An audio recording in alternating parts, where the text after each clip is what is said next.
Himanshu, once you say yes, I will. Yes, sir. We are live now. We'll be playing a few videos, and then you can take it over, sir. After about a minute. Yeah, please. Thank you, sir.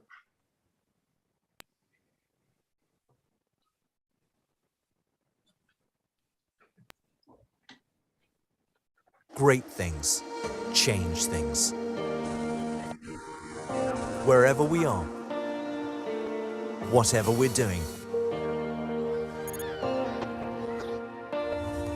The information that empowers and connects us comes back to our global data centers.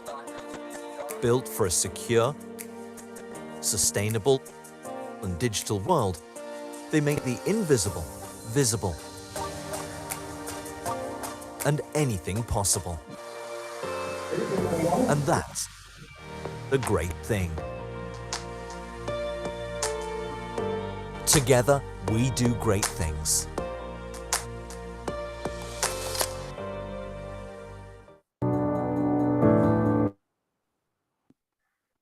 Yeah, so Karthik, we can start the session now. Karthik, over to you, sir. Yeah, thank you.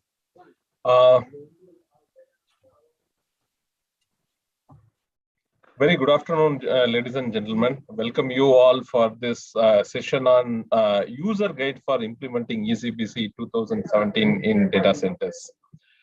We have a very eminent panel, set of people who are planning to share their experience of developing this user guide. As I had mentioned in my earlier presentation in the previous session, we have formed 4 specific task forces for developing the user guide with the support of people from industry. All these people have been leading us from the front in terms of collating the data, bringing the industry people together and taking inputs from them, and then putting this as a user guide for the benefit of the whole industry. We really thank all these people. I'm going to talk about. We have Mr. PC Lohia from Reliance Industries Limited, from industry. He will have been leading us from the front in terms of collating the data, bringing the industry people together and taking inputs from them, and then putting this as a user guide for the benefit of the whole industry. I'm sorry, there is a small technical hitch.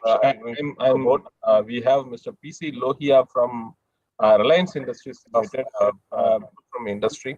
He will have been leading us from the front in terms of collating the data, bringing the industry people together and taking inputs from them, and then putting this as a user guide for the benefit of the whole industry. I'm sorry, I have a problem.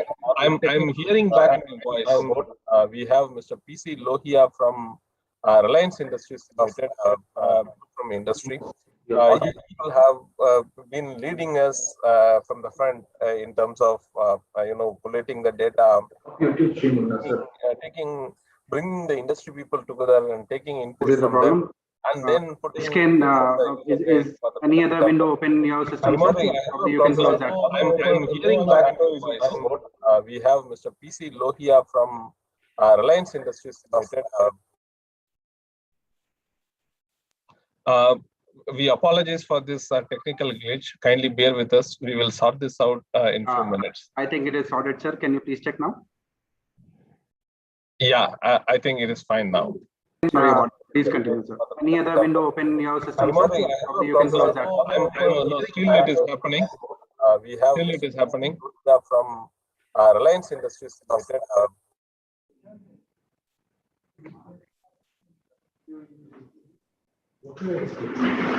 So can you please try again, sir?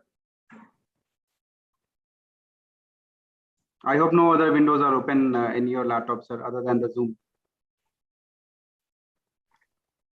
So basically, everybody should put a mute so that echo will not come. No, it's not about mute, sir. It is whatever I am speaking, it is getting recorded and then it is getting played again. So this should be fine now, sir. Can you please go ahead? Now it's fine. It looks okay actually. Okay. Friends, I'm really sorry for this technical issue. As I have mentioned, we have a panel, and starting with Mr. PC Lohia. He's a Senior Vice President from Reliance Industries Limited. We have Mr. Raghuveer Singh, Director Thermal Management from Vertiv Energy Private Limited. We have Mr. Preetham Goyal, Senior Program Manager from Microsoft. Mr. Vivek Rajendran, Director Software Engineering from Dell EMC Infrastructure. Apart from these four people who have been leading the specific task forces for the development of ECBC user guide, of course, we have the leader from the Lawrence Berkeley National Laboratory, Mr. Dale Sarter. He's a staff engineer who has been guiding us right from the beginning as part of this project. He is also part of this panel. So we would request each of these panelists to share their experience on these areas. It's my pleasure to introduce all these speakers. The first presentation is from Mr. PC Lohia. Mr. PC Lohia is a mechanical engineering graduate from Birla Institute of Technology Science, Pilani. He has more than 45 years of experience, and presently he is working as a Senior Vice President in Reliance Industries Limited. He has handled various projects for refinery, petrochemicals, synthetic filament, internet data centers, telecommunication and infrastructure projects. As part of this data center related initiative, Mr. PC Lohia, he led the task force related to energy efficiency opportunities in chillers. May I request Mr. Lohia to share his presentation? Over to you, sir.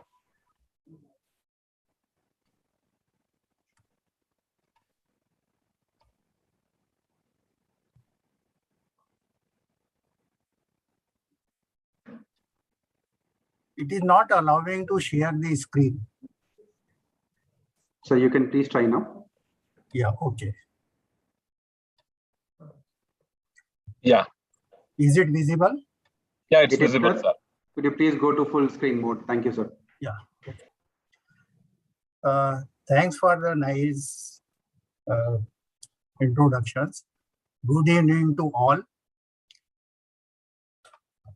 As you know that in data center, large power is being consumed, which is ultimately converted into heat, and hence a large cooling is required to maintain the server inlet temperature.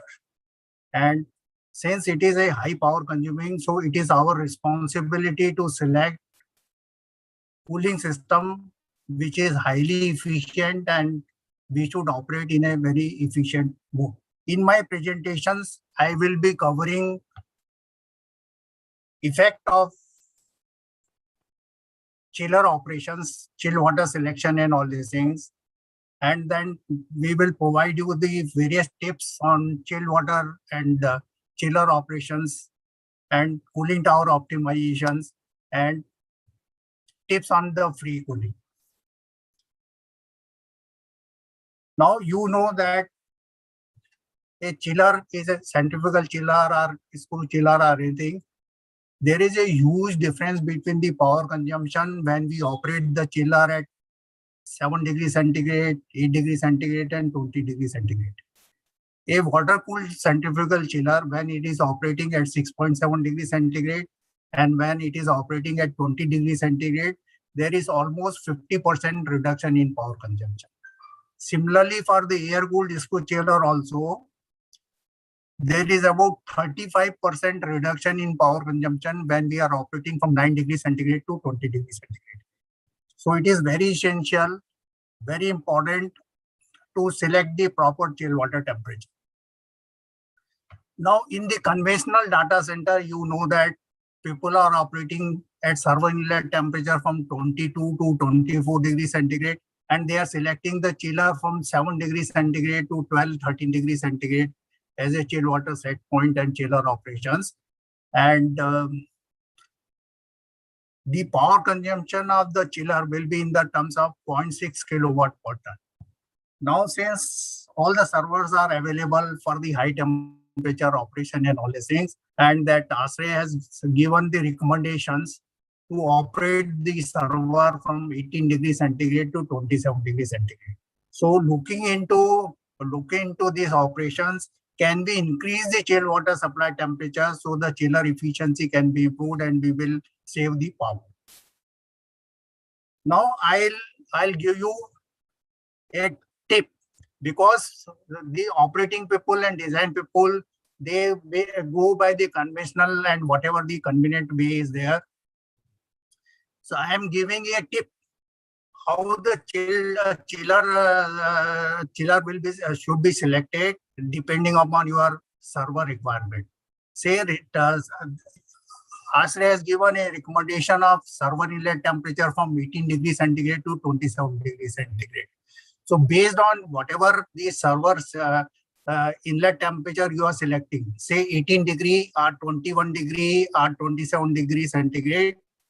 For 18 degrees centigrade, what should be the chilled water chiller you have to select?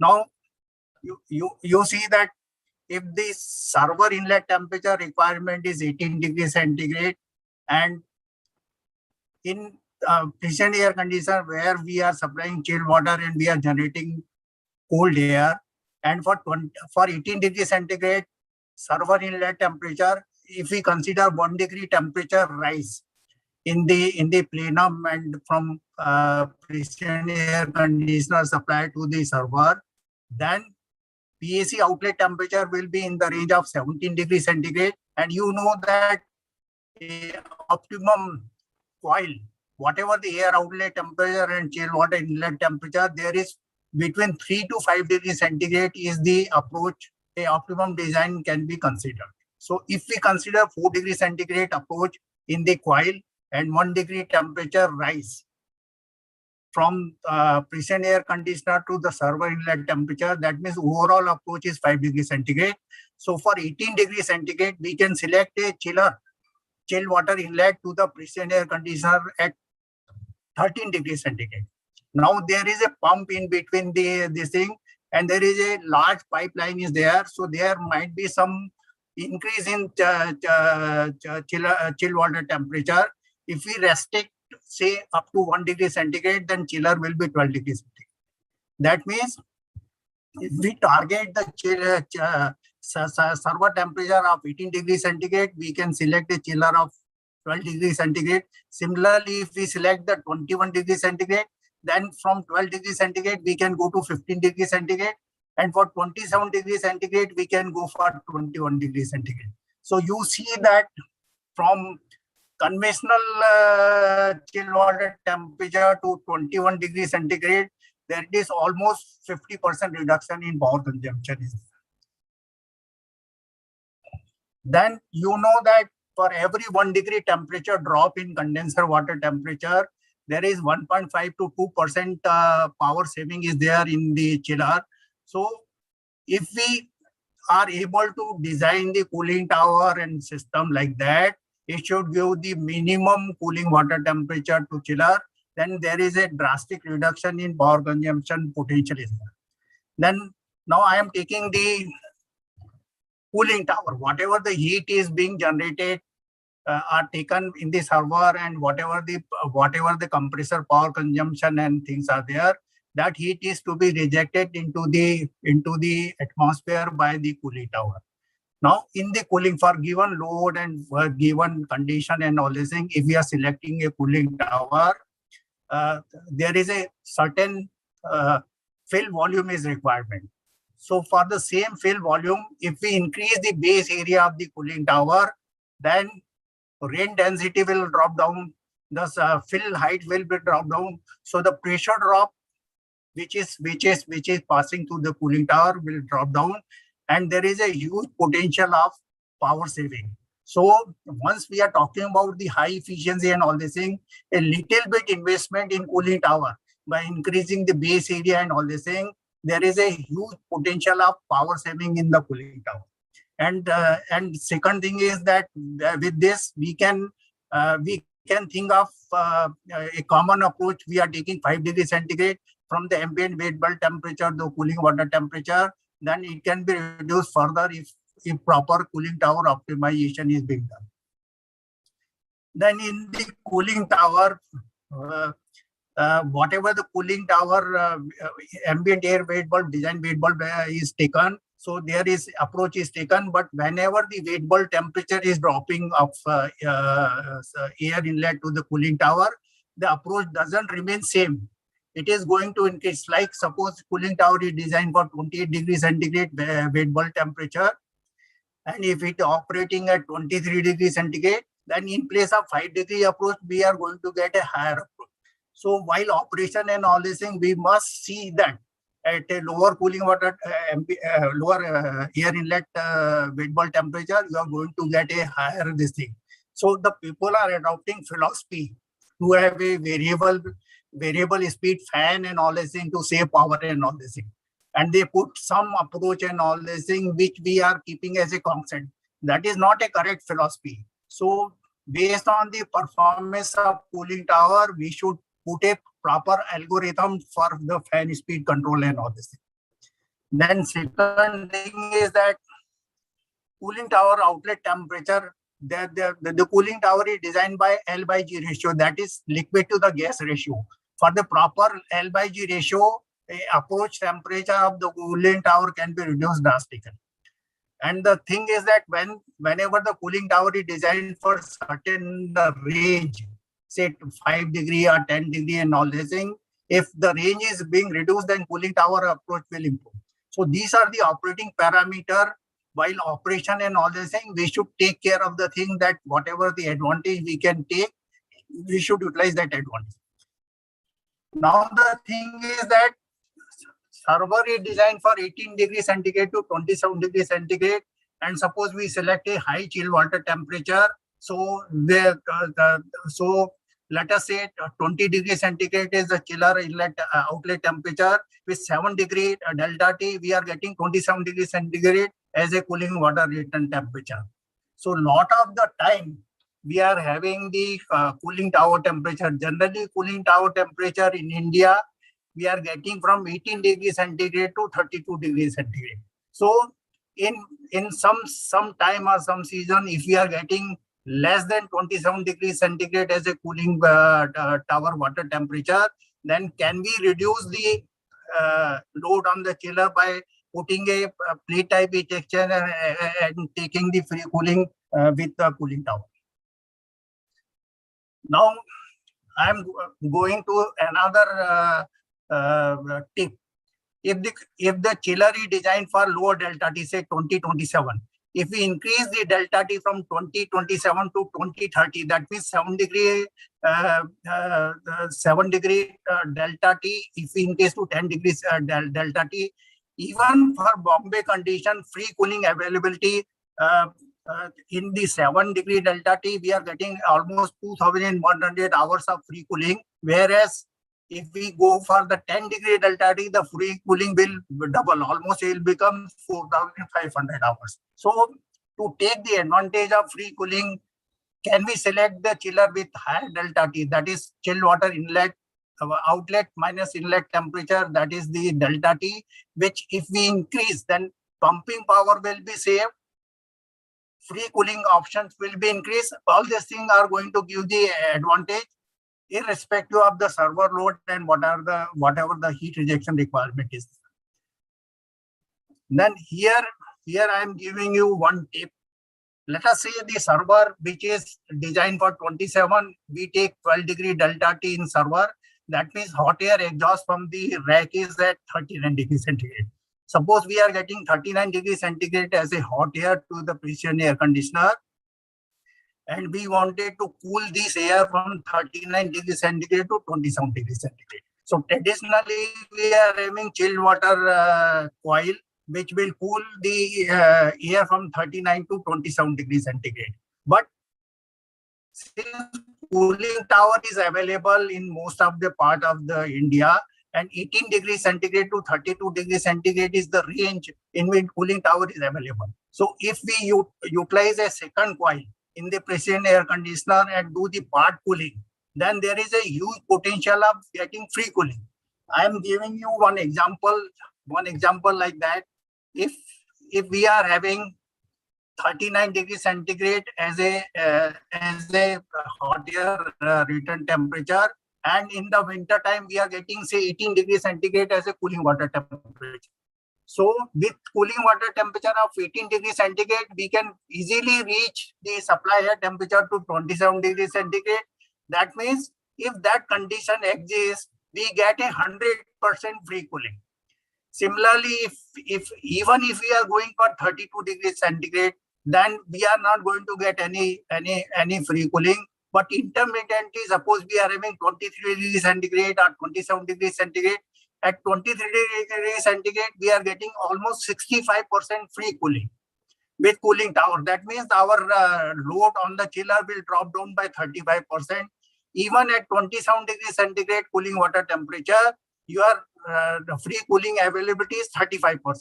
That means your chiller load will drop down by 35%.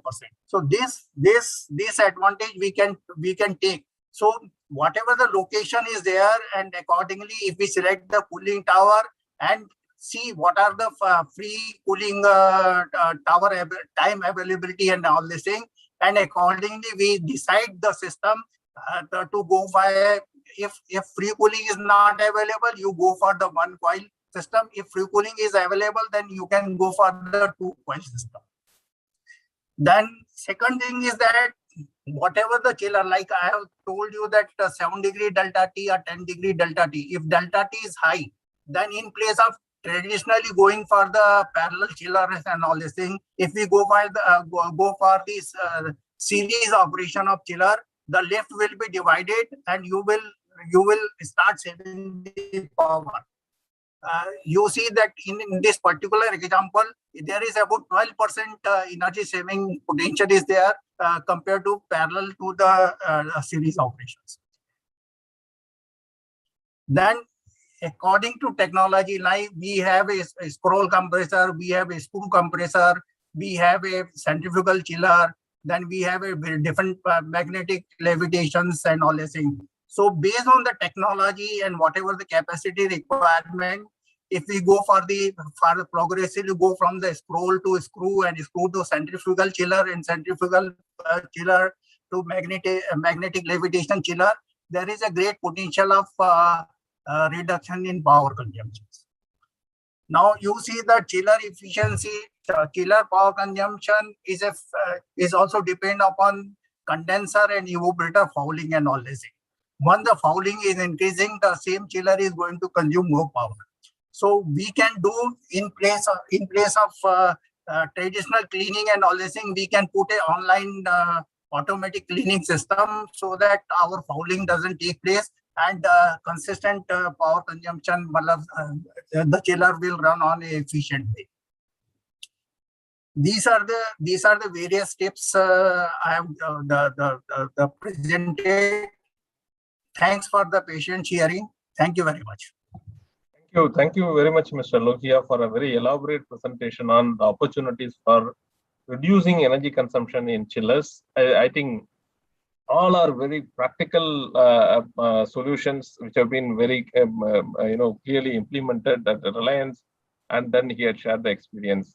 Thank you very much, Mr. Lohia.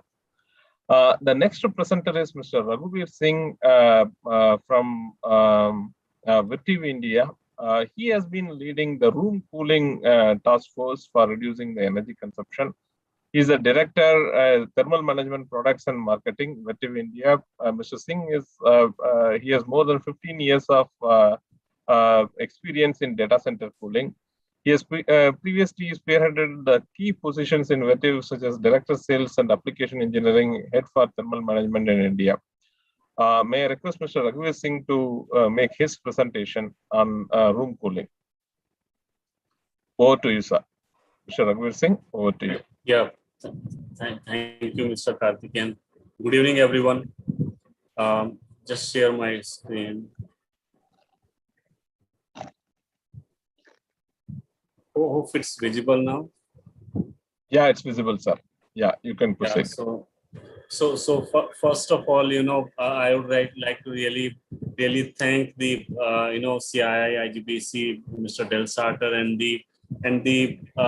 all the advisory members who have put hard efforts in last 3-4 years and developing this guide. And thanks a lot to each and every advisory member for their valuable time and effort for this data center room cooling segment, and collecting the data and working closely with the industry leaders. So thank you all for working out and making it a successful guide. So starting it with the CRAC unit efficiency. So in CRAC unit efficiency, we have ECBC compliant, which talks about 2.5 net sensible COP, which is applicable for downflow and upflow. So here the recommended additional requirement by the group is to have only the variable fans. The efficiency performance part remains 2.5 net sensible COP for ECBC compliant, and it is stated at ASHRAE conditions. So this is the minimum level of the compliant what we have. Then we have ECBC plus, where we have net sensible COP of 3.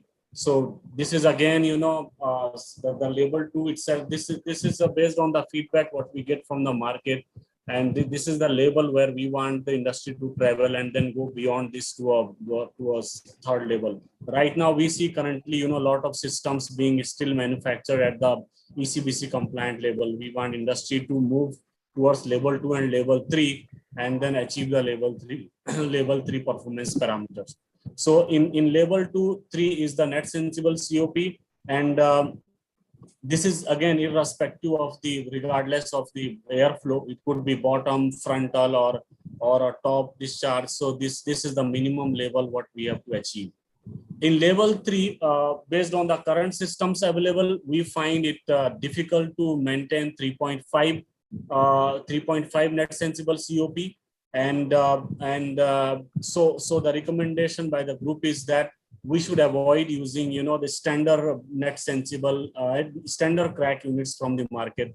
We have to make a lot of changes in the system. Like for example, we have to bring in innovation into the CRAC unit to have some additional economizers, which will allow us to use in ECBC ECBC level 3. Otherwise, the standard system cannot be used at level 3 level. So, what are the best practices and the other guides which we talk for our users to implement at whether in existing sites or new sites, wherever it's possible to do? One is that from the manufacturer point of view, it's like all the ratings what we talked in the previous slide, you can achieve by making changes in the system. You can change the fans, compressor, or coil, or complete design of the system, so that you are able to have your new range which can meet the level 2 or level 3 requirements. And also the system should be compatible enough to operate at high return air temperature.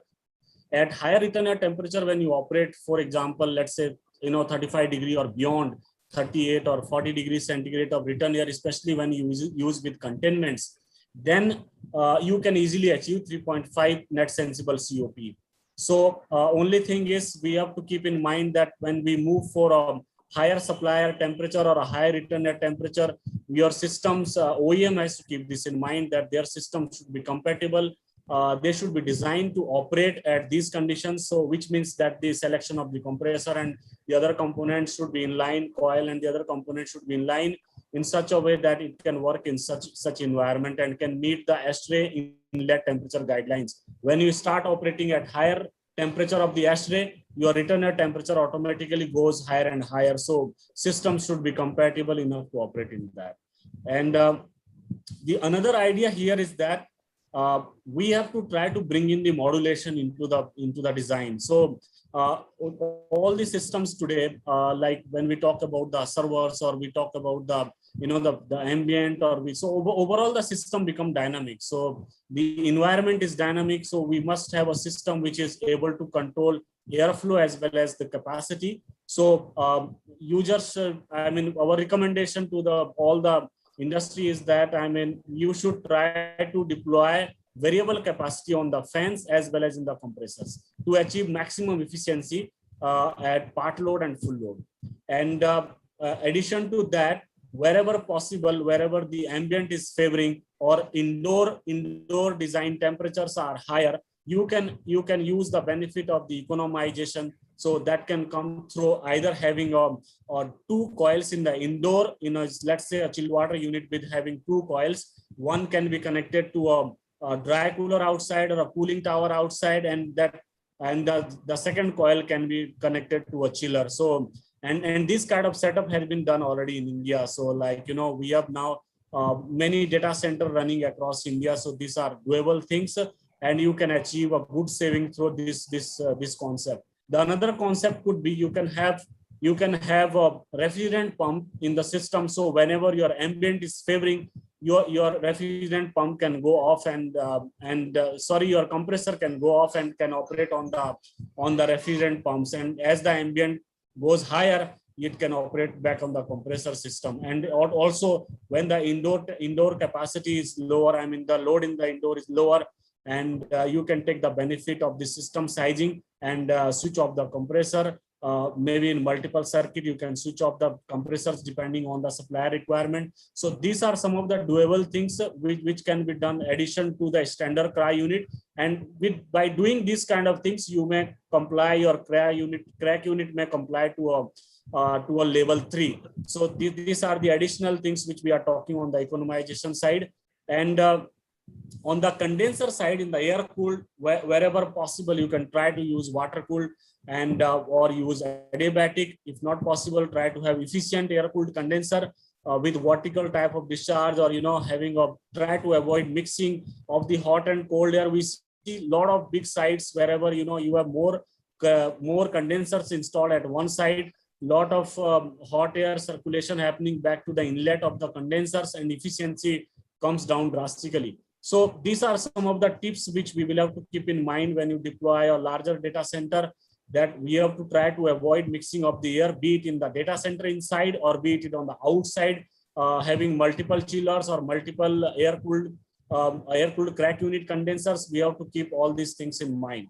And some of the existing data center can also deploy to, EC fans can be deployed in the existing data center to improve the efficiency or change a complete system itself. If the system has already passed its life, let's say close to 8 or 10 years, you can deploy new technologies which can enhance the efficiency. And on the addition to that, there are row coolers available, which can cool at the row of the rack, or can cool can be also installed for the higher density environment, or wherever you have a lesser floor height available. Multiple designs can be deployed in this scheme with the row coolers. And rear door heat exchanger is also, and liquid cooling is also one of the technology. I think I see a lot of sessions, I think tomorrow and day after tomorrow, about the liquid cooling. So it will be nice to see about that, what's happening in the market.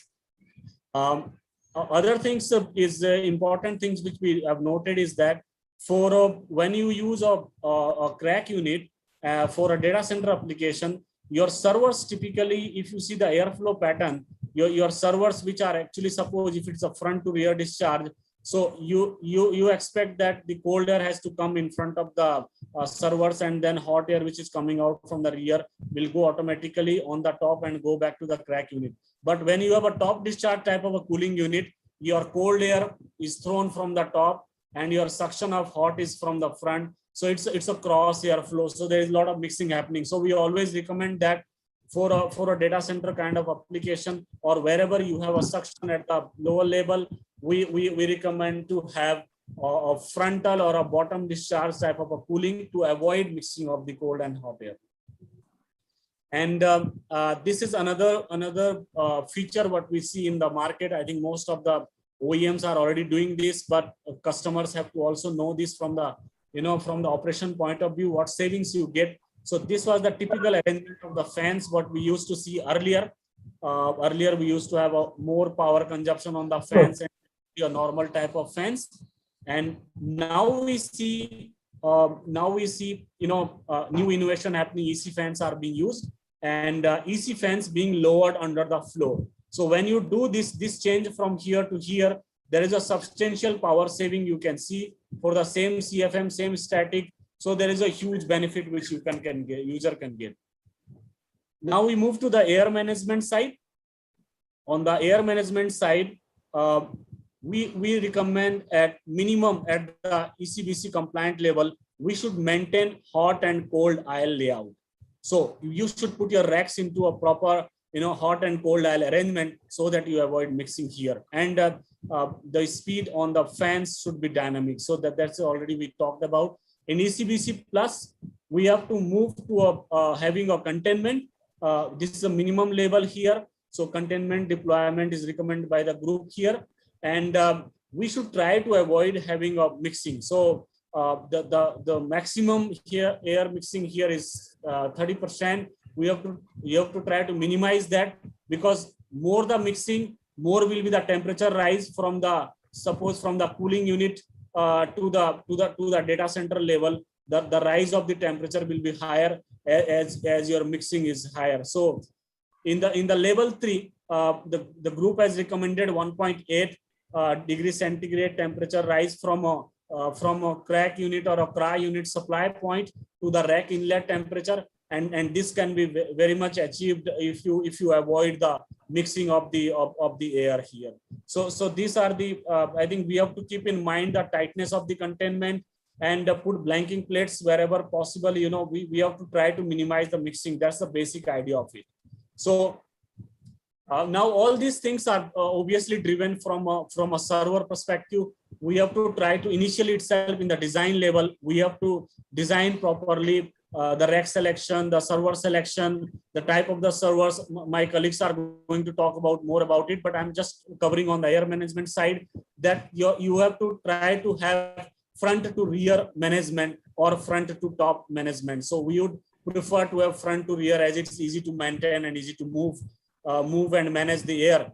So if you do not manage the air properly, air circulation from the cooling unit to the back to the return of the unit, then you find a lot of air leakages under the floor because of the openings. You also find a lot of air leakages happening because the blanking plates are not there in the racks, and there are huge pressure levels under the floor which are acting because of the high velocity on the fan and high pressure under the floor.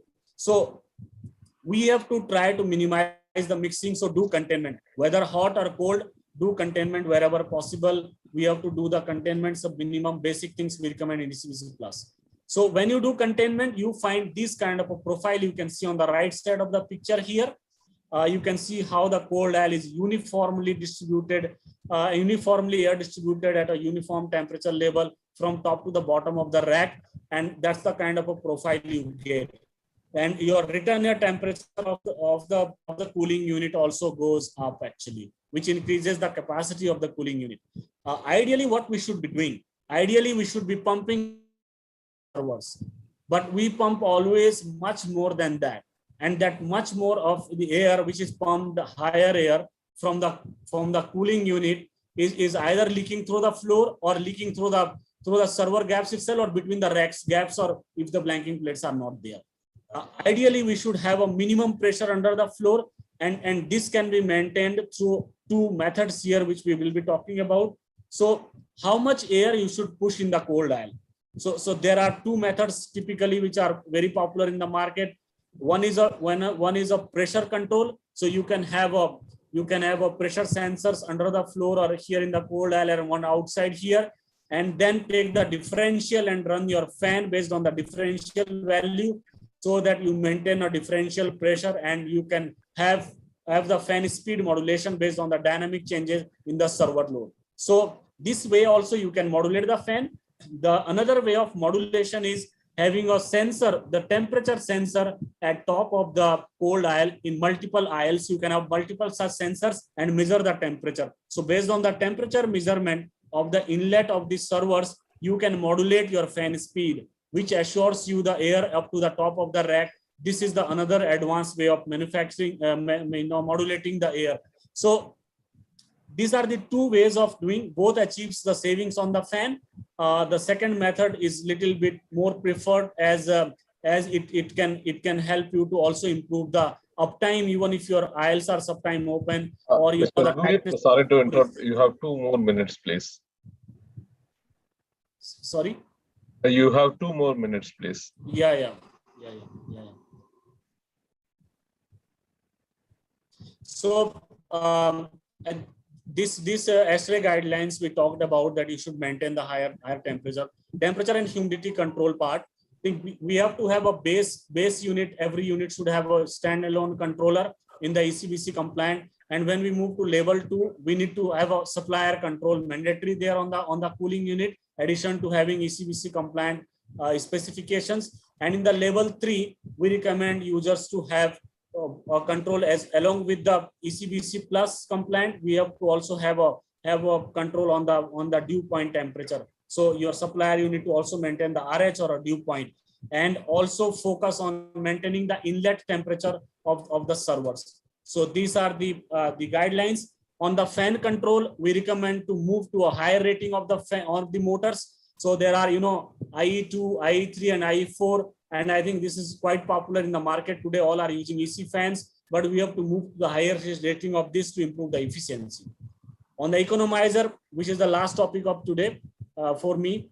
So here we talk about the economizer includes all kind of economizer we talked about, be it through the cooling tower or a pumped refrigerant or a dry cooler. These all kind of economizer can be used. So in the ECBC compliant, the 50% of the minimum cooling should be provided. That's how the economizer should be designed. And the outside wet bulb is 7.2. In the ECBC plus, your economizer should be capable of providing 100% of the cooling at 7.2 wet bulb. And this 7.2 is going up to 12 in ECBC super. So here actually you should be designing your economizer in such a way that you can achieve 100% of the cooling when the ambient is wet bulb temperature is 12 degree lower than 12 degrees wet bulb. So these are the the basic guidelines what we have for user. The request is to go through the user guide and implement it in new designs or in the existing data center. Thank you. Thank you very much, Mr. Raghuveer Singh. You talked about very elaborately about the recommendations on the room cooling systems and how to improve the energy efficiency of the overall systems. Thank you very much. The next presenter thank you, is. Mr. Karthik. Thank you very much, Mr. Raghuveer. The next presenter is Mr. Preetham Goyal. He has been leading the task force on the electrical systems. He has over 24 years of experience as an internal auditor professional. He has a rich geographically diversified experience in infrastructure planning, construction, and operations of data centers, telecommunication center, and cable landing stations, retail stores, of course, petrochemical plants, etc. May I request Mr. Preetham Goyal to share his recommendations as part of the task force. Yeah, good evening, gentlemen. Thanks, Mr. Karthik, giving me this opportunity. The presentation is it live, available? No, not yet, sir. You have to share. I think you.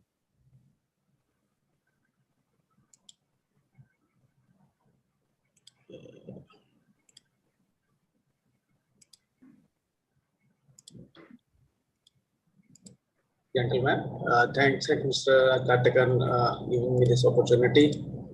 The presentation is it live, available? No, not yet, sir. You have to interrupt, sir. We are having the same technical glitch again. Your voice is getting recorded and then played again.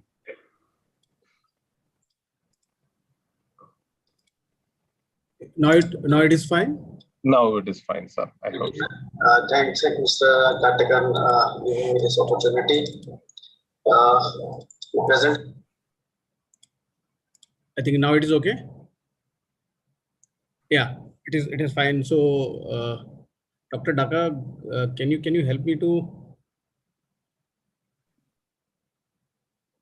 Yes, are you able to share your screen? Yeah, I have opened it.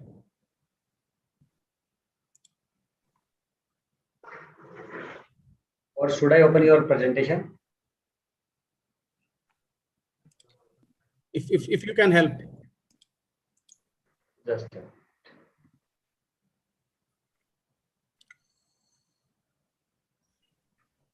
But Tom, sometimes there's a choice of which screen or which presentation. You might need to select one of those. So I have live on screen streaming. Then on the right hand side, I have view. Then I have your latest PPT. If you allow me, I'll share my screen. Okay, thank you. Thank you, Himanshu. So I will in between start it. So I would like to thank Dr. Dhaka and Dhaka for giving this opportunity, and the entire team which had already been was available throughout approximately 2 years to complete this task. So if you can move Himanshu to the third slide directly. So it was a journey, so move next. So I want to show this quote. The world has to, as we have created, it is process of our thinking. It cannot be changed without changing our thinking. So that is one thing which we are trying to do here for sustainability, to bring and energy efficiency into it. So Himanshu, if you can move forward. So I had tried to give the basic purpose of this guide, which Mr. Karthikeyan has already explained. So we can move this slide as well. Yeah, Himanshu. So I want to stay here for a minute. As Mr. Karthikeyan initiated that this entire process was to to meet the sustainability by reducing emission with increased efficiency, where the electrical systems and energy efficiencies are the one of the main thing in a data center industry, which are being used as a as an application either through UPS or through cooling. So the three major components were shortlisted during this discussion. One is UPS, another one is diesel generators, and a third one is metering and monitoring. So that to emphasis on these three things, so overall energy efficiency objectives can be achieved. And I would also like to give a input here, how IGBC is helping to the data center industry by doing their audits, to giving all those type of certification here. So Himanshu, please. So you can move this slide. Yeah, go to another slide. So yeah, so for the energy efficiency metrics considered here, it started with the PUE, which ranges from 2.5 to 1, 2.5 for any legacy data center, and 1 for any idealistic condition, any new data center which are being constructed in a specific environmental and conditions. The second one is the best practice design and operations. And the third one was the right sizing. These are the three major components which on which the entire team has given their inputs with respect to the inputs available, the other recommendation in the ECBC guide. So in UPS, which uninterrupted power supply system, so the team has given the idea that during selection of UPS, efficiency should be considered same range of 25 to 100% of the loading. So all in all, either it it would be ECBC ECBC plus or super ECBC plus. This is one of the thing which should be remained there, which helps into overall achieve the target, because usually it sees that when any data center being commissioned, its overall loading is approximately we can say that 15 to 20% or near to 25%, and gradually it increased. And it is seen that after a life cycle of 5 to 7 years, it usually moves to 70%, 75, 80, or 85% of that. So to create a balance to achieve the the targeted PUEs. So this was the one of the important parameter which need to be considered. Another recommendation given is the the modular sizing and scaling with the load enhancement, which is which can help to the data center industry in two ways. First one is the the overall investment, and the second one is the efficiencies, because if my required load is only 25 to 30 or 40%, in that case I have no need to take a UPS which have already a 100% capacity or 80% capacity. So modularizing of the of the UPS system can help to achieve that target of efficiencies. And the another point on which team has given emphasis is the harmonics level of the UPS system. So because the more will the harmonics, the more will be the heating effects in the in the machine, and so more heat and overall then it will add into the cooling system as well. So and the machine's overall efficiency will also reduce in that case. So to keep that harmonic distortion less than 5% is the benchmark which has been kept there. And after that during the operation, the UPS should be operated in the range of 40% loading capacity to achieve the maximum efficiency and to contribute towards the optimum load factor and having a long life of the machines. Yeah, thank you. So the second machine, considered in electrical efficiency measure is the diesel generators. So diesel generators, being B schedule 18, so there was a recommendation which had been studied in a detail during our all meetings, face-to-face meetings. I remember in one of the meeting in Bangalore, which was for 2 days, there was a entire half a day or more was dedicated on DG set, where lot of recommendations has been given by not only from the electrical side but from mechanical side also, and from the sustainability team also, and I can say Mahesh Trivedi, NK Singh, Siddharth and Shalini, and these people has given a lot of inputs about that, and however, the recommendations which are taken into this is that the specific fuel consumption of the DG set is try to be taken into rating, though a lot of work is still under progress in this area. So a different range of SFC has been considered in the rating. For 3-star it should be 245, and for 4-star 220 to 245, and for 5-star it should be less than equal to 220 gram per kilowatt hour. So this is something which we went back and we have a detailed discussion even with the DG set supplier in India, even main supplier, and they were quite helpful to provide some sort of data into it to do this study. So additionally, it is recommended if the DG sets are in the range of 600 kVA or more, then the SFC should be less than 155 gram per kilowatt hour. And the further how they can be the team can be contributed into the overall DC design where the energy efficiencies can be created. So it is like to bring them into into the modular sizing. So for example, if my load is X, then to divide it into X by N number. So adding those modules as per the tier rating required, and then it will help to utilize the consumption of DG set at the optimum level, and then the overall efficiencies can be generated by saving those energies.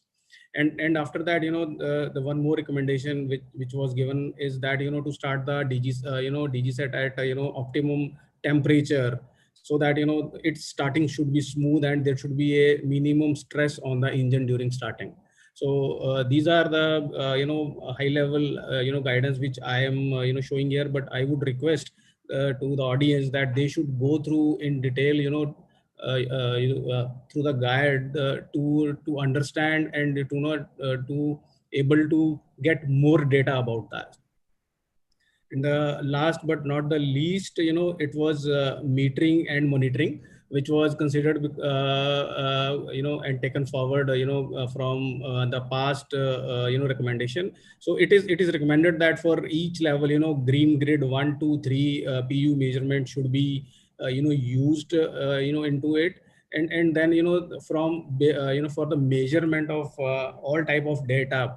So either BMS or DCIM should be used, which are which can able to give quite accurate real-time data, which could be helpful to have right set of numbers available to drive the right PUE there. So then the basic building block who are doing or who are cascading everything for the energy consumption are the RACs. So the first recommendation was to read the airflow at the RAC level, right from ECBC plus and to SuperECBC from the bottom of the rack, from the middle of the rack, and from the top of the rack. And after that, it is recommended that different equipment energy consumption should be measured in terms of kilowatt, kilowatt hour, kVA, kVH, their temperature, so that once this data will be measured and then automatically it will help to give the outcome of the other data which I had shown in the next slide. Yeah, Himanshu, please. So if you see that so RCA and RTA index is one thing which should be used in SuperECBC buildings, which can able to help and to create a lot of synergies with respect to the use of cooling system and the power provided to the cooling system. So I should thanks Raghu here and his team who helped us a lot to give to collaborate here to give their inputs for our findings. And at the end, as I said, once we will have all this data available with us, then the other thing like PUE, data center load, electrical capacity utilization, alarm system, UPS efficiency, cooling system percent load, cooling system efficiency, electrical capacity utilization at each rack, UPS cooling. So these are the few things, few items, few parameters or data points which I had mentioned here. But there are whole lot of data point at the tune of 100,000 to 200,000 can be measured, can be collected, measured, and can be utilized, to drive an efficient operation in a data center. And at the end, I would like to thank Shirang Deshpande, Shubham Agarwal, and all the team who had contributed since last 1.5 years to create this beautiful document. And I would again recommend to the audience to go through this document in detail, so that they should able to understand the philosophy of entire thing. Yeah, thanks a lot. Thank you, Mr. Pritham Goyal, for elaborating on the recommendations related to the electrical systems. You have been very precise on what exactly they need to do with each of the electrical systems, including the DG sets and other areas. Thank you very much. Thank you. The next presenter is Mr. Vivek Rajendran. He has been leading the IT hardware related task force. He has over 30 years of experience in control engineering. And his extensive experience and knowledge in systems management and servers in data centers, it really helped us to look at the IT hardware. So may I now request Mr. Vivek Rajendran to present his task force recommendations on the IT hardware for improving the energy efficiency. Over to you, Mr. Vivek. Thank you, Karthikeyan. Thank you so much. It was a lovely introduction. Himanshu, okay, great. I can now share my screen. All right. I shall try and keep this extremely brief. So at the outset, I'd like to, there's a bunch of people I want to thank, obviously CII, and there's a bunch of people that you see on the screen. A tremendous amount of work and background study and all kinds of things has gone into this to make sure that we have a document or a guideline that makes a lot of sense. I'm going to touch upon the high points, if you will. The document is in great detail, like Preetham said. I would strongly urge you to look at the document in its totality. There's a lot of detail in there. It's too much to have in a session like this, but this is just to give you a flavor of what we're talking about. So the methodology that we use in the IT hardware workstream was largely looking at the hardware itself. I mean, that is the source of all of the challenges and problems that you heard right from this afternoon onwards. And of course, then the utilization aspects of it as well. So I'm going to just jump into the hardware piece. Now, this is an eye chart. Okay, so don't worry about trying to read every single line over here. The key takeaway on this, and by the way, this is hot off the press. This got released less than 2 weeks ago. Tom's Hardware is one of the most famous and common hangout places, if you will, for anything on the processor, on the digital side, on the equipment side. So this is the place that you'd like to go. It sounds like I'm endorsing them, but hey, you get tons of data over here. The key takeaway on this slide essentially is, as you go on the top, is the performance that you're seeing, the multi-threaded performance ranking that you're seeing. And as you go down is the older servers, older processors I'm talking about processor generation over here. So the key takeaway on this slide is, the links are there in the slide. The key takeaway is that newer generation of processors have phenomenal performance capabilities and therefore much higher efficiencies. That's the key takeaway I want you to take away from this slide. The second piece that we looked at was on the power supplies. And remember, the lens that we were using around over here is efficiency in the data center. So obviously you get higher efficiency in the processors, more net throughput, greater the efficiency, or reduced for the same working load, reduced amount of energy consumption. The next segment that we looked at was on the power supplies. And what I've highlighted in the square box is the typical efficiencies that you'd expect to see in the India context, a 230 volt internal redundant power supplies. Some of us I've been talking about for quite some time now. So you know about the gradings that we have in power supply design. And one of the things that you'd notice over here is, if I were to compare, let's assume a 20% workload on an 80 plus bronze power supply, you're talking about a transfer function of about 81% efficiency, which basically is telling you that 19% of energy that you're drawing from the grid or the system is just being generated into heat and nothing else. Probably 0.00 something in mechanical losses, but it's largely heat. So you're spending a lot more energy in cooling that 19%, therefore not efficient. On the same 20% row or column, if you notice, we go down the line, we get down to a 80 plus titanium power supply, you're now talking about a 6% overhead. Bang, big difference there, right? So the day you sign, or your customer, or if you have a customer who's coming into your colo, or you're building out your own hardware, the day you sign the purchase order of the hardware that you're buying, you're determining very much at that point in time itself how much efficiencies that you can hope to get. I mean, all of the discussions that we heard earlier, you're squeezing out 1%, 2%, 0.5%, all of those things over here. But the day you sign the purchase order, boom, you've just signed out 10%, right? And it's just something to watch out for. So what we did was we said, okay, fine, we're going to break this down. And I'm apologies for running through this in a little fast speed. I know we're short of time. But like I said, the document has got a lot of depth. So if you go to we said, look at processors, what are the inlet temperatures, the power supplies, the type of the type of power source that you have, the airflow that you have in the system.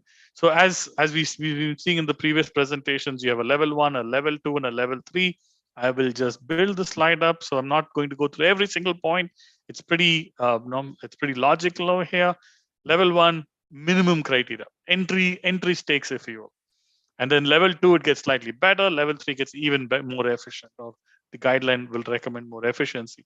So for example, if you just look at processors, more than 60% of your processor should be no more than 2 years older than your current generation, right? Or what's available in the market today. And essentially, I want to go take you back to the slide that I showed you from Tom's Hardware. You look at the kind of efficiency curves that we've been seeing. It's phenomenal, phenomenal.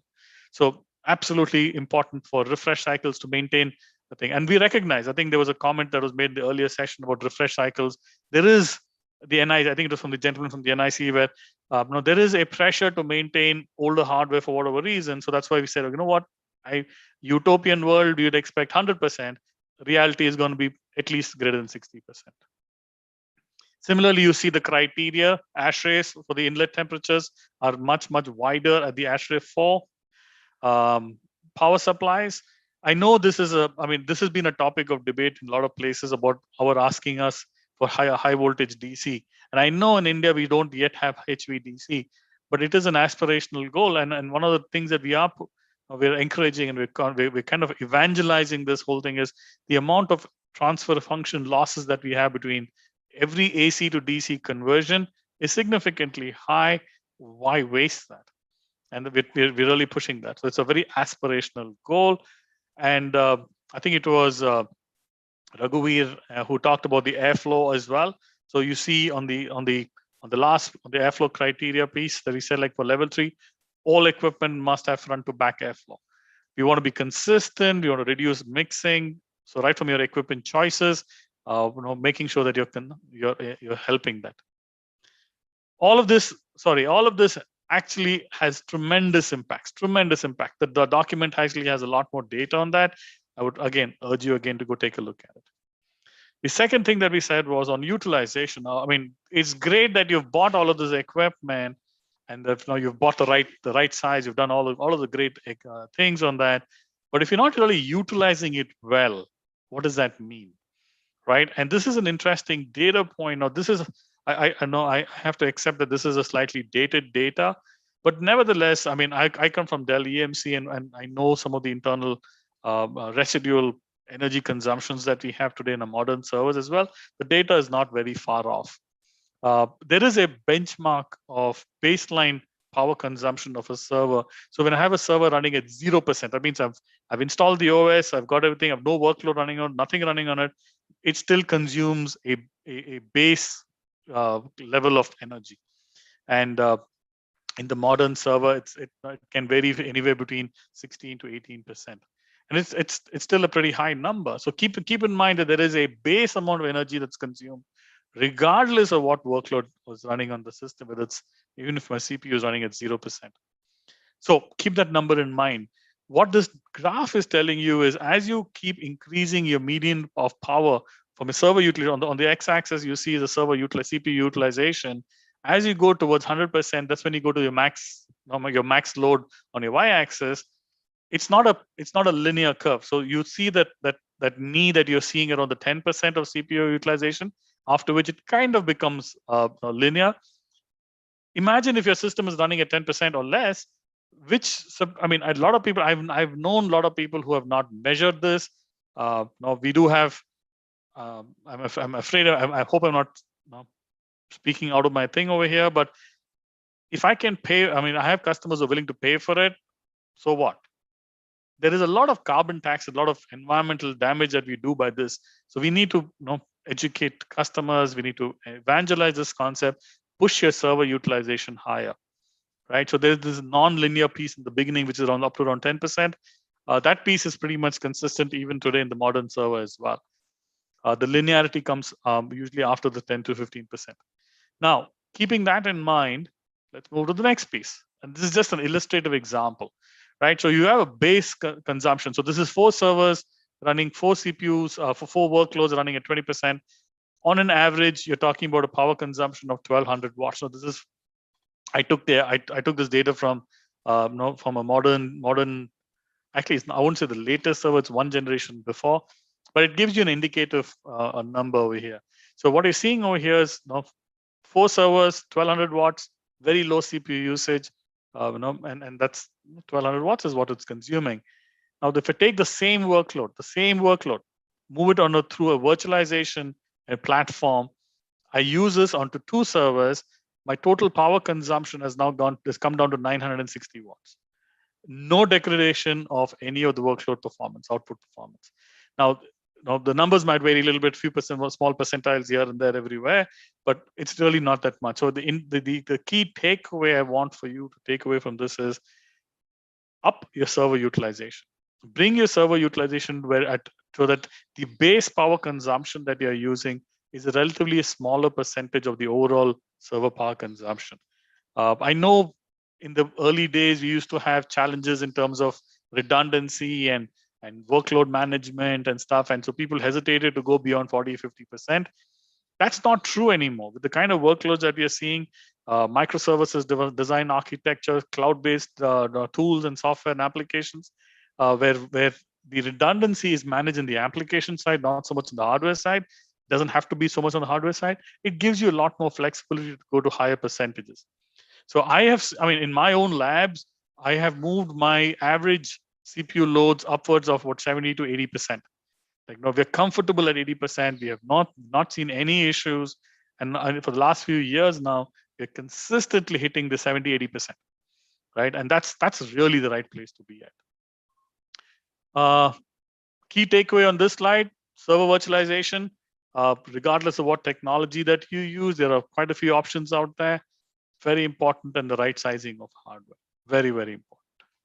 I think that's my slide. Oh no, I have one more. Okay, so this is my last slide. Okay, let me build the slide up as well. So key important from a CPU utilization, the criteria, the guideline says level 1, obviously we don't have much of a criteria. Level 2, mean CPU utilization 10 to 40%, and level 3 is consistently above 40%.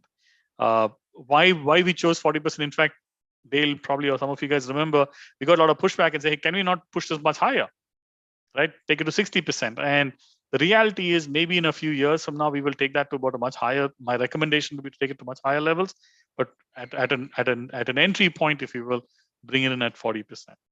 On the right-hand side, it's pretty, think about how you do monitoring. I think Preetham also talked about monitoring, very, very important. Integration to building automation system, incredibly important. That is my last slide, Mr. Karthikeyan. Thank you, sir. Thank you. I hope I gave you back some time. Yeah, of course. We gained some time as well. Thanks a lot for that. Thanks a lot for your recommendations on the hardware, sir. A lot of information. All these have become part of the user guide. As you rightly said, there are a lot of information as part of this user guide. So I would request all the participants to carefully go through these recommendations. The next speaker is Mr. Dale Sarter. Of course, the guru comes last. He has been with us for almost about a decade.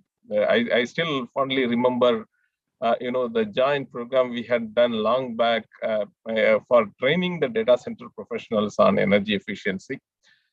He has been guiding us all through this project, and then he is the brain behind this project. He is the one who has designed the whole program, designed the various aspects in terms of the deliverables, what we need to achieve at the end of this program, as well as going through the individual, the papers, the case studies, the user guide, whatever we have written together. In fact, he has done almost the proofreading for each of these aspects. And then that is the reason it has come out extremely well. So we thank Mr. Dale Sarter for all his support so far. And now he is here to share his experience as well as his thoughts related to this program. Over to you, Mr. Dale Sarter. We are looking forward to your presentation. Thank you.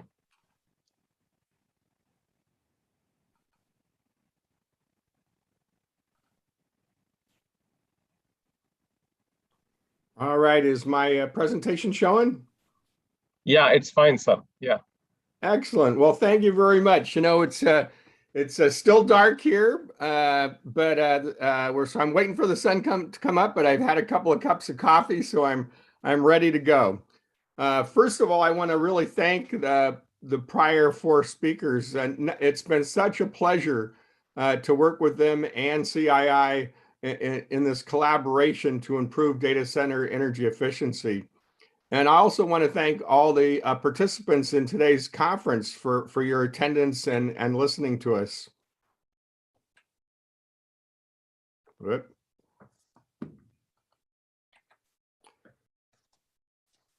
So a little on the project background. As several have said, energy intensity of data centers is very high, and the growth rate, especially in India, calls for increased energy efficiency. So this is a public-private partnership to increase efficiency of Indian data centers. Our goal was to develop energy efficiency standards, and in that context, we targeted the Energy Conservation Building Code, or ECBC. Historically, ECBC excluded data centers, but in 2017 edition, data centers were added or included in the code requirements. Our recent activities include the development of the user guide, which we've been hearing about,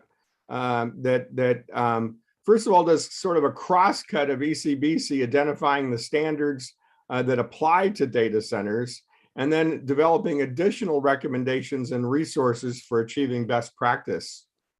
So similar to ECBC, and as you've seen in the prior presentations, there's three levels. There's the base or code compliant level, and then there's level 2 stretch and level 3 super efficient. Our hope or our recommendation is that these requirements be adopted by ECBC in the future. In the meantime, they can be used in a rating system such as the IGBC Green Data Center rating system, and they can be used as a guide for users to achieve international best practices. And individual corporations can adopt the requirements or the guide as a corporate standard as well.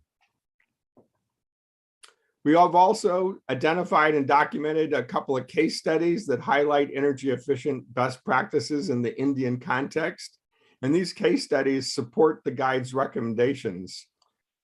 Lastly, we've done a lot of outreach and capacity building of Indian data center professionals. There's been some 800 participants at approximately 8 workshops over the last few years. There was 1,300 professionals attended the 2020 conference, and we expect or hope for at least that number attending this conference over the next 3 days.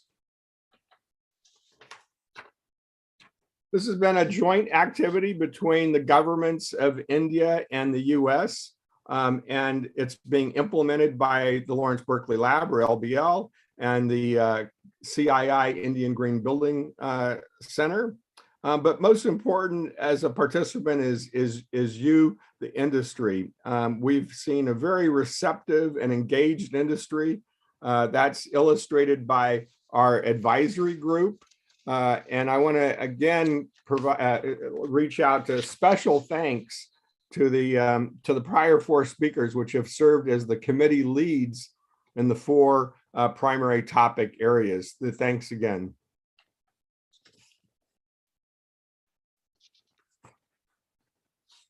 So as I mentioned, the latest ECBC was issued in 2017, and data centers are no longer excluded. So that's a pretty big deal. But there were a few standards that were specifically relevant to data centers, and some of the standards were less than a perfect fit. So, but I that's on the downside. On the plus side, the ECBC is very innovative in that it provides 3 levels of performance. It provides sort of the base code compliant level, as well as ECBC plus and super ECBC for those that want to go a step further than the minimum. But generally, the data center specific standards were not developed for the higher levels of ECBC. So in our guide, we took that on to develop those higher levels of performance.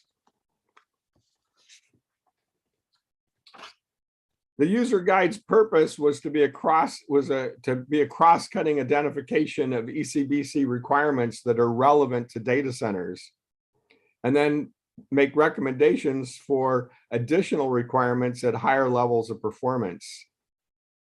The guide also provides tips and best practices information for implementation and then operational excellence as well.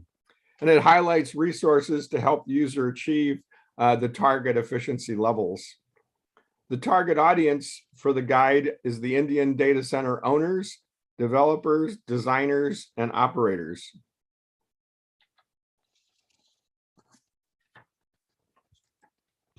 It's important to note that there's no silver bullet, that a high performance data center requires a holistic approach, as we've heard from the prior 4 speakers in the room cooling area, optimizing the CRAC unit efficiency, achieving good air management, and then and environmental controls are the big hits. The chiller plant is a huge area of opportunity.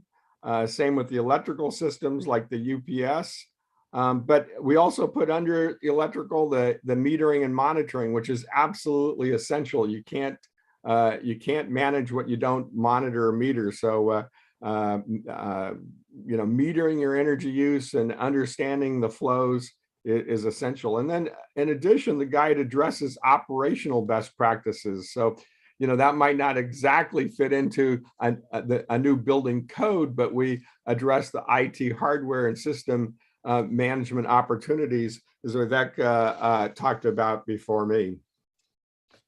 That addressing or continuing to operate in a best practice fashion is essential for success in the long run. As we've seen, the guide utilizes these tables in each one of the areas where we break down the 3 levels of performance. The tables start with a description of what's in ECBC now, referencing the sections as well as what are the requirements, and then additional recommended requirements are provided for each level. It should be noted that the requirements are cumulative. In other words, level 2 and level 3 requirements include all the lower level requirements plus whatever higher efficiency is added at that level. As I mentioned, there are case studies that support the guide's recommendations. There's 2, one from Infosys and one that we're rolling out today with NetApp. Infosys's data center in Bangalore utilizes warm water cooling and rear door heat exchangers, among other energy efficiency measures. And the NetApp data center, also in Bangalore, uses free cooling or outside air. Now, it's important to note that you don't have to do everything at level 3. It's not an all or nothing proposition. The designers or owner can pick and choose what makes sense for the project. So this table was as a sample of a compliance table that was developed for the NetApp case study. So what are the next steps and actions?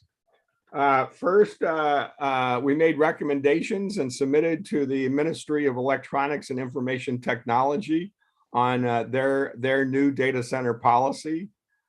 We asked you to adopt the user guide to set best practice targets and follow the recommendations and resources that are available.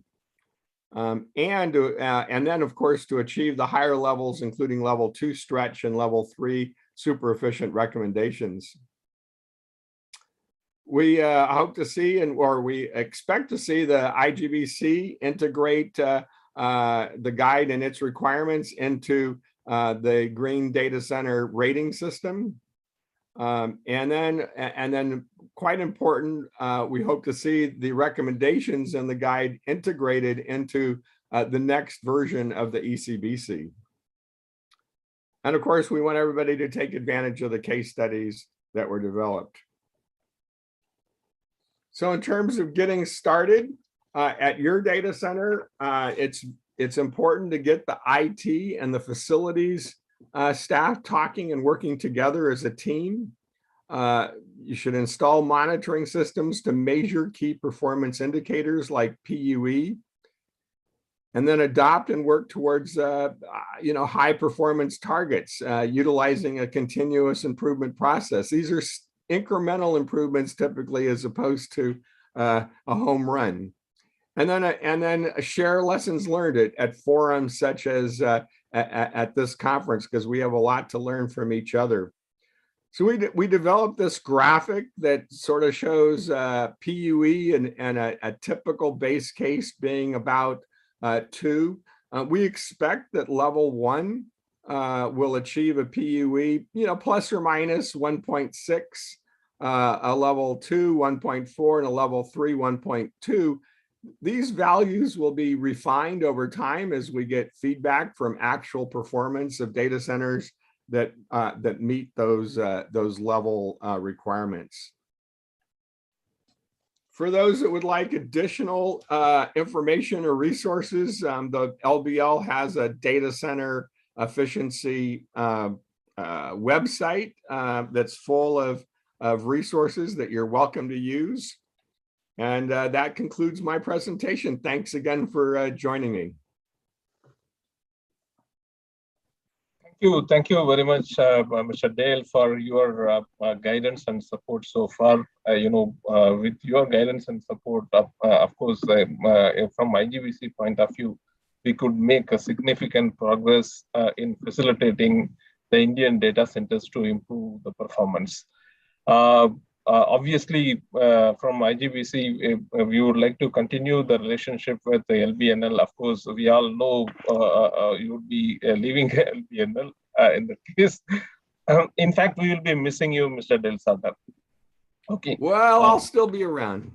Yeah. So anyway, we would like to have your guidance and support in whatever the form it is possible. We would like to get in touch with the LBNL and work together in facilitating Indian data centers to continuously improve the performance. Thank you very much. Great. I look forward to that as well. Yeah, great. We are coming to an important aspect, as we all had been hearing. As part of this initiative, we have developed 2 case studies. We are one case study related to Infosys Bangalore, and the second case study is on NetApp Bangalore. In terms of optimizing data center by using free outside the air cooling technology. So we would request Mr. Dale Sartor to launch the case study. I would request my colleague Shivraj Dakar to support Mr. Dale Sartor to launch the case study. Let me upload the presentation.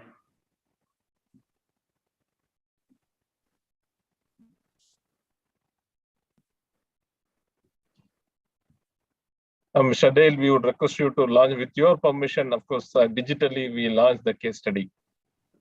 All right. I'm not exactly sure what I should do, but so be it, launch. Yeah. There we go.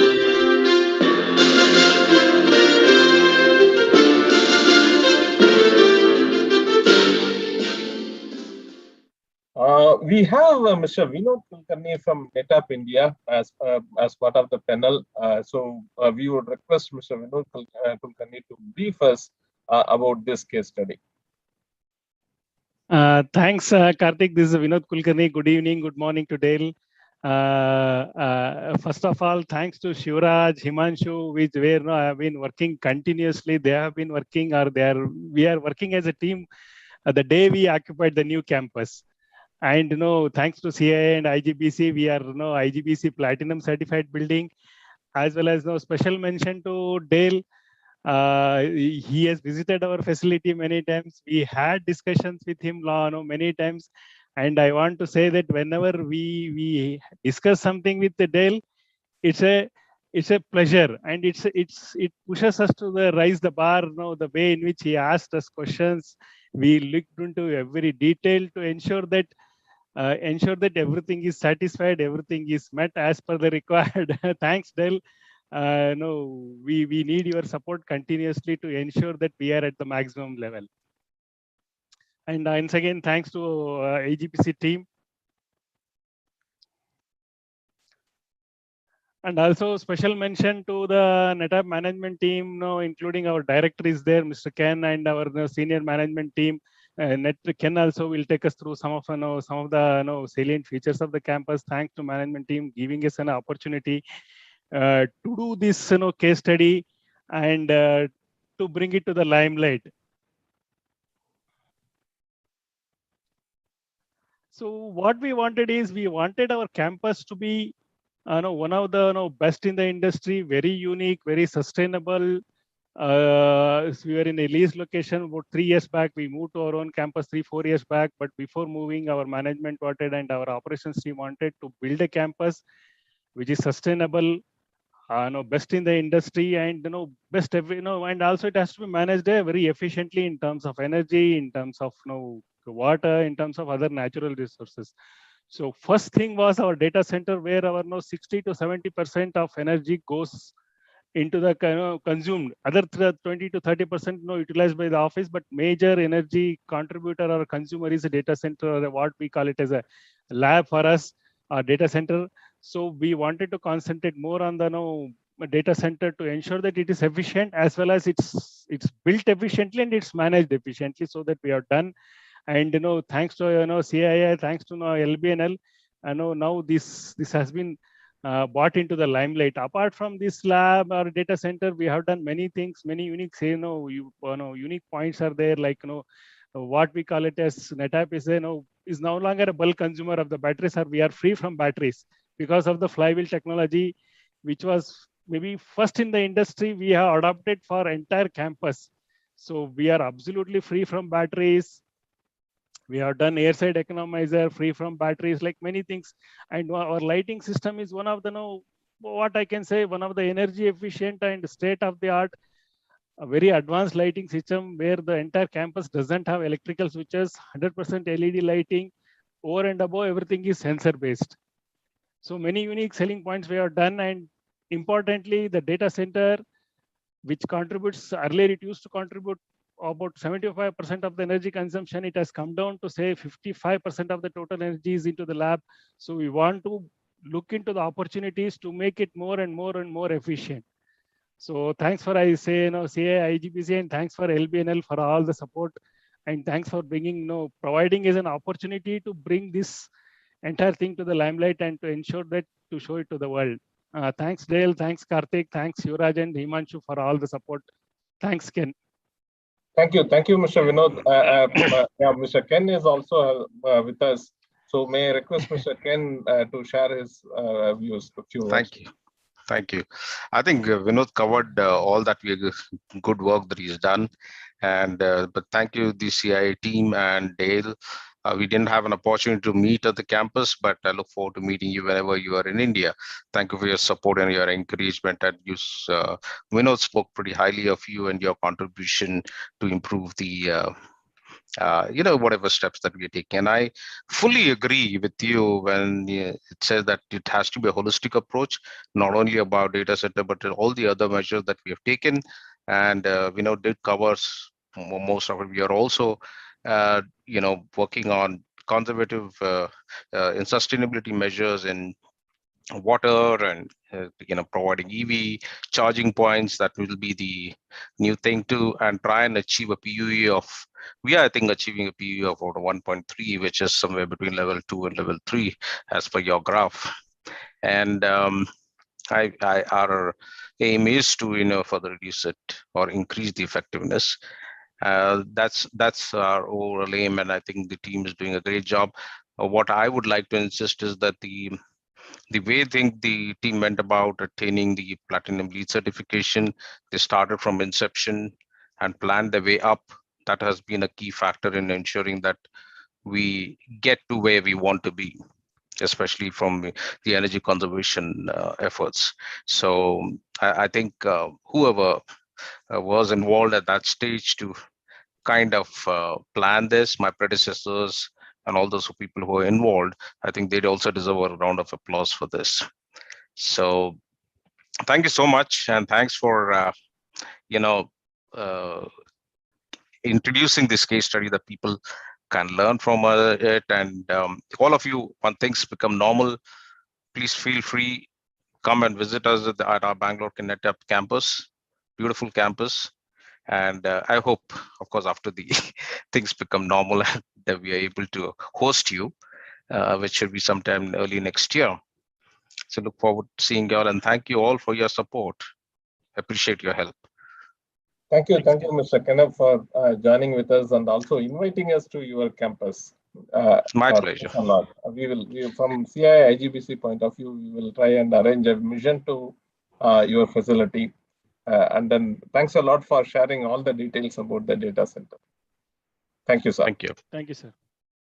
Friends, we are coming to the end of the first day session. This is what occurs to me at this moment. About 10 years before, when we started working on in terms of greening the data centers or improving the performance of the data centers. The major bottleneck what we had faced was, getting information from data centers. The data centers were not even willing to share their information. PUE has been considered as a secret number. Many of you might be knowing about 10 years before.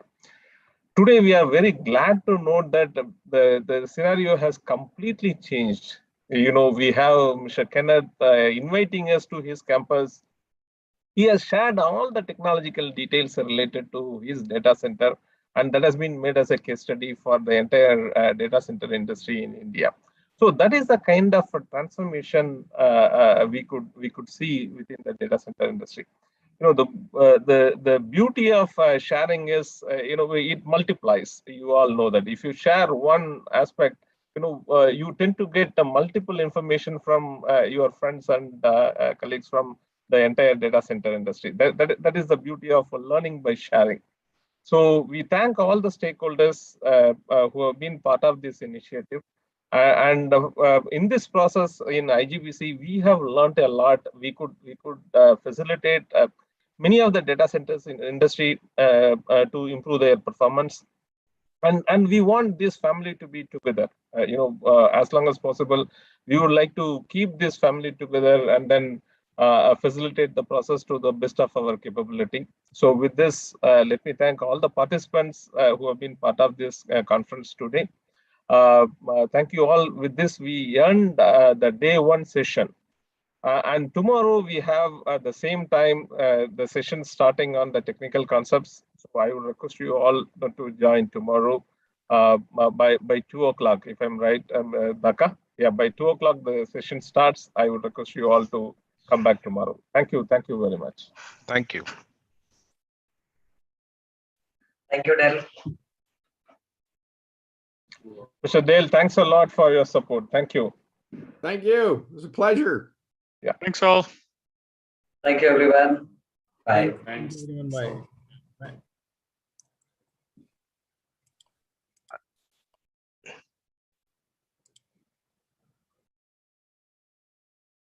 Great things change things. Wherever we are, whatever we're doing, the information that empowers and connects us comes back to our global data centers. Built for a secure, sustainable, and digital world, they make the invisible visible and anything possible. And that's a great thing. Together, we do great things.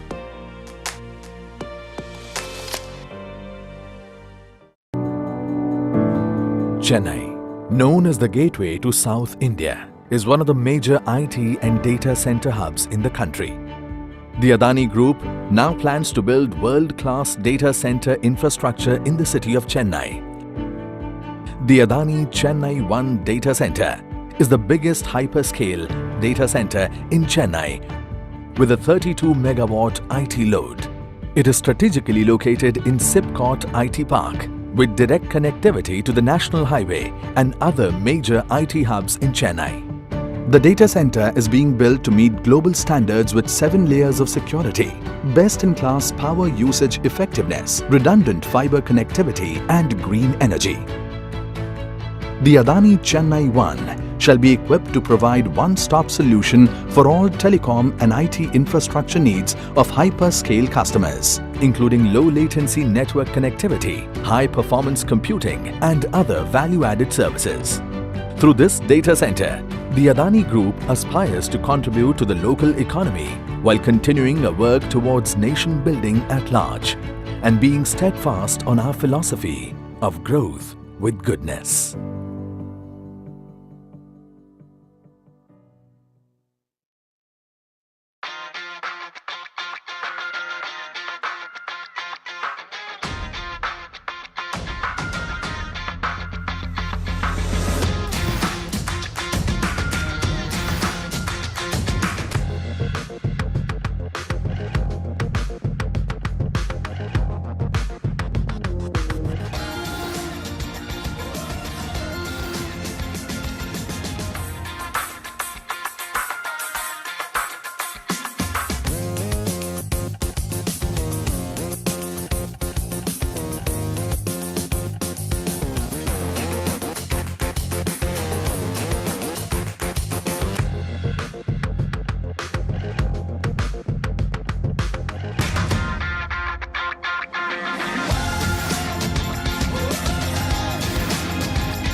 Founded in Germany over 100 years ago by Anton Piller,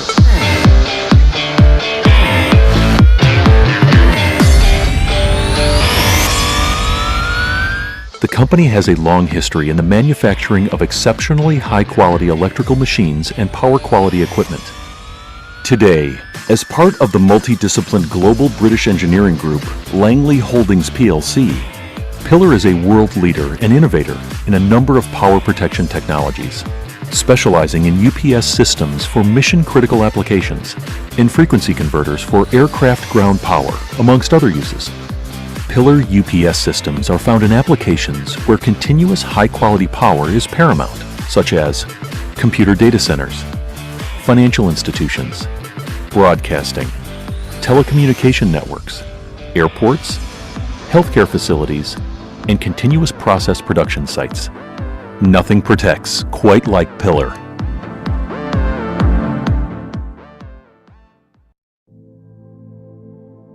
It's amazing what humans have accomplished. Cars that think, machines that learn, healthcare that predicts.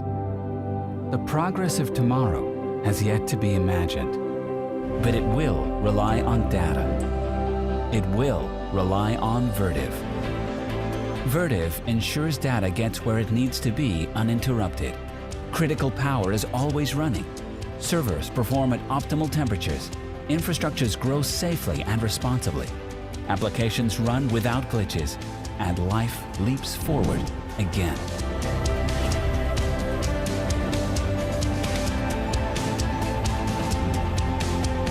Getting there takes vision and agility.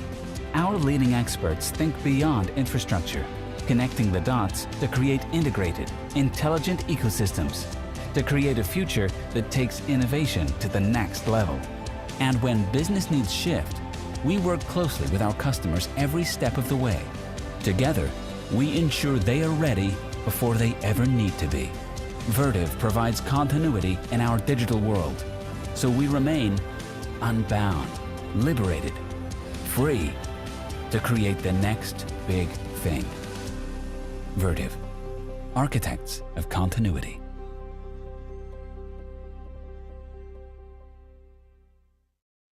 Great things change things. Wherever we are, whatever we're doing.